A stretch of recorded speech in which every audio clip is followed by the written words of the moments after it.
Well, the appeal of this movie, you know, goes back to my children's childhoods, because they would ask for these things on their birthdays, and I would get them Transformer toys, and then we would play on the floor. And I remember my own experience with Transformer toys, how much fun it was for me. And so this was a shared experience. Transformers really gets its start in Japan with Takara, and it was a series of robot toys that transformed, and that's all they really were. A couple of Hasbro executives went to Japan and saw this great idea and thought that there was something there, and decided that this would be a really cool concept if we could wrap a story around it. In Japan, there was no good guy, bad guy. They didn't have home planet. They didn't have personalities or stories. So that came from those meetings in Hasbro, and the characters that are weapons or gear, let's make them the bad guys. All the rolling characters, let's make them the good guys. The name Autobots, Decepticons, came out of that. After that, we started with the animation company. Transformers came out in '84.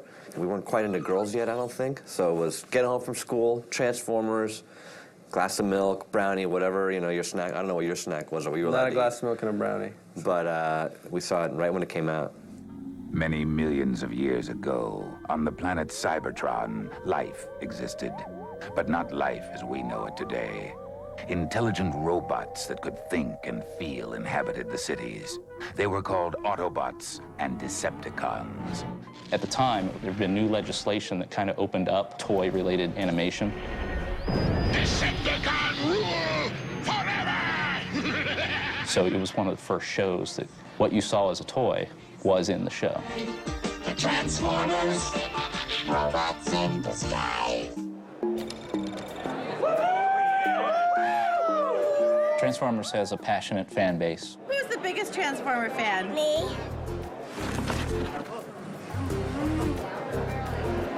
Transformers, more than meets the eye. A lot of people remember Transformers from the '80s, which is when it was in its heyday, but it's actually been around ever since. And since 1984, Transformers has generated over $3 billion in retail sales, and that's, you know, one of the top franchises in history.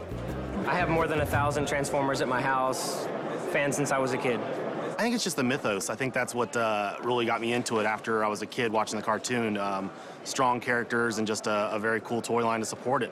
I'm a pretty big fan. I got my first toy when I was 2 years old, the first Transformer toy. I still have it. About 75% of all adult men had a major Transformers experience in their lives, and that's true almost the world over. So you've got this great group of people who all grew up with the brand, are now working on the creation of Transformers the movie. If it meant something to you as a kid and you had an emotional response to it, that's valuable and that needs to be heard, period. So we kind of come at it from that place. I was a fan. I mean, my childhood was Yogi Bear and the Transformers movie. It's over, Prime. Was I die hard, like G1 all the way and like these people on Ain't It Cool News? No. Do I have a Transformers tattoo on my body somewhere? Probably not. Was I a fan? Extremely. I did a lot of research, a lot of studying on it in the past year and a half.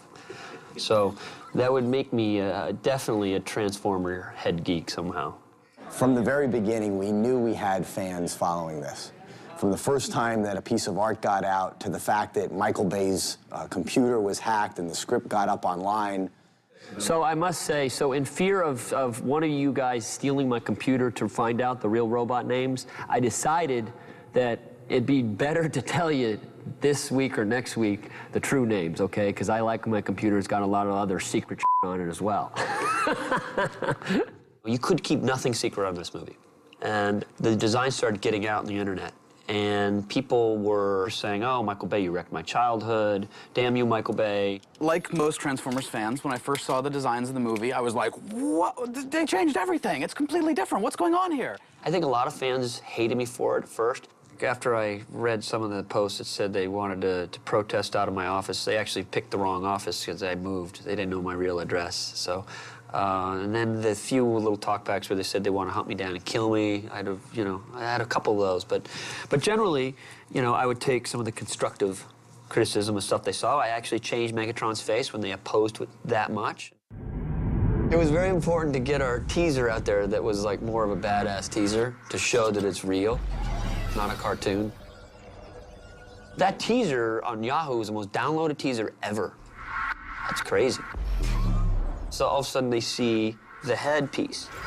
And they're like, oh, wow, uh-oh. Okay, that's starting to look really cool.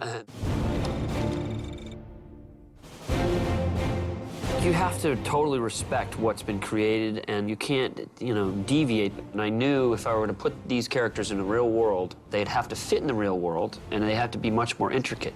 We had kind of come to terms with the fact that we kind of respectfully acknowledged what had come before, but, there's a lot of logic that I had a problem with. On Cybertron, I mean, they all walked around like with truck parts, transformed, and that just doesn't fly when you're trying to at least make it credible for someone who's never seen Transformers. So on Cybertron, they have to have, I created all of them having this endoskeleton, this underskin. They're a technology that is beyond our understanding, based on kind of a nanomolecular process. Each molecule, each cell is a machine unto itself. So when they come to Earth, they come in these weird, pods. It's the endoskeleton wrapped up. They land, they unfurl. And the notion is that when they arrive here, in order to truly just to exist on this planet in disguise, that they have the capacity to basically find a vehicle and replicate that vehicle based on their mass. Alex and I decided we were going to try to avoid mass shifting, as we call it in the fandom. When Optimus Prime transforms from a truck into a robot, you want it to feel like it's the same size truck as going into that same size robot, and that there's no cheating going on. Hasbro helped us select some of the robots. And clearly we wanted that core cast of characters that people had known and loved. And that's why we kept talking about it as a G1-inspired story. G1 is a fan term for Generation 1. So when people think back fondly on the 80s, nostalgia, Gen 1 is what comes to mind.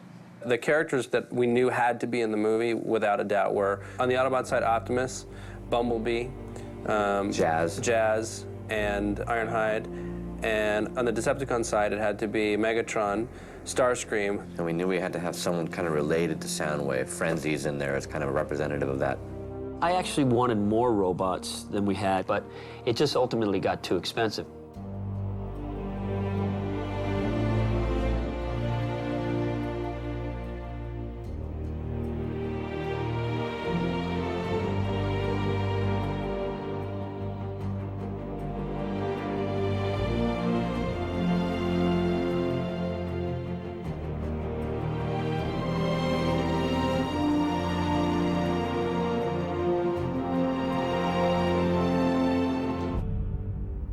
Actually, a few characters that we had contemplated that we designed product for.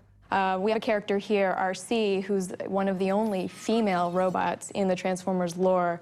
And she actually almost made it into the movie, but for some reason, they couldn't quite get the plot line correct, so maybe we'll see her in future movies to come. Hasbro wanted to see what we came up with. They kind of left us completely alone for a long time. They were really kind of, let me do my thing, and where I veered off, like with Optimus, we had to make the ears just a little bit bigger to get a little more of the samurai look. If you think about where Transformers came from, the robot culture of Japan is in part based on the tradition of samurai armor. We had some serious, Transformer, just total head geeks that have been, know the lore backwards and forwards, that we would vet this stuff through. Early on that the art department was working on for Optimus, you can see that he was a lot more blue, and even the vehicle parts were kind of disappearing. Particularly the tires were uncoiling, and those are just things that were going to become issues for us to make product of. One of the things that Transformers is not is morphing. They are transforming, so pieces have to go somewhere. On the product side, with real plastic, my team has physics to contend with. That did present kind of a design challenge that we threw back to the production team, and they realized that, and I think we got to a happy place for everybody.